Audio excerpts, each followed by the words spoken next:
tuna hian Emmanuel lalrem ruata asai kan ngai thadon ngai inen fiero ti hlar sadona kalangai thabik lova life hanga en man lova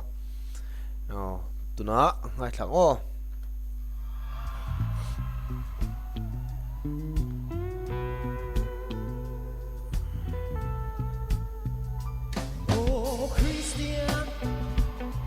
Chui silfen em nile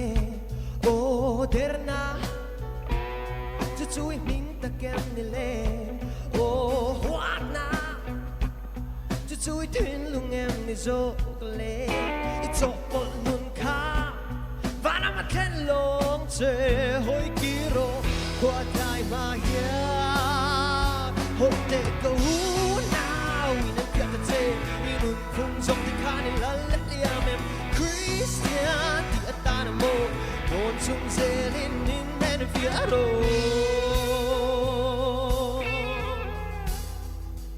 oh tarau mi chui silfen em nile oh farisai chui ming di kem nile giao thao na chui tin lung em ni zo le zo on lung kha vana ma ken long che hoi kiro kwa dai ba ya ho te go now in the kat te in pung zong kha ni la ya mem Christian di atanamo non chung ze in nen fiaro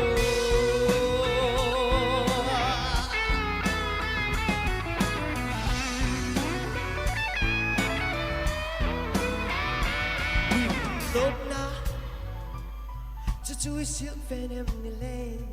oh bum tu chui ming di kem nile lem let na chui thuyền lung em ni zog le cho bột nun kha và nó khen long che hoi kiro qua dai ma hian hong te go na in a kat te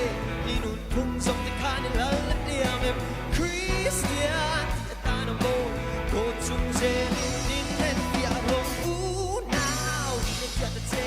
in un pung zong ti kha ni la le diam em Christian di atanamo ko chung ze in nen fiaro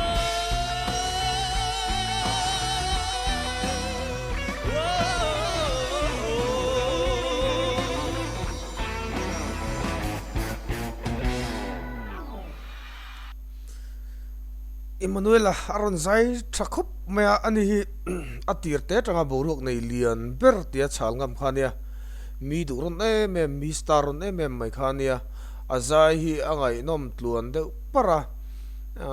round yemzo ko tang khan azai hi angai nom chho zela tun thlenghen mi notice ala hlo tlata tun tumpo aron zai thakhup maya lambuang fan aron sanasa tuntuma hian la tho tang thatak mai ron sa hela hi intising na vela saklo em mai nia bitam takinan lo sakto nia ama ori dik tak mai ori ge disu original soina ni lovin ama voice ri mo dik tak mai mangina ron sa tu mo o ama zaya a phena lang mi lo Emmanuela tak kha ron lang kui thaka azaya ngai nom khop maya a top tur chat lai te ron ti top chat lai te treng tur lai big hela hin treng tur hi ron keng ve de tat maya o treng ti theilo ta jan sak lu tuk chi po ani lo de wina langa hela hi khang lai a treng tur lai zong zong te a sak dem tur lai te aron da thiam le khup maya thla tho tang tha po tang tha takin aron sa thiam tak zet maya aron zai chelo viau mai ani hi top 3 hian in lang kai mai ngem ka chelo la just the thu ni ani tura ngai la ani le dona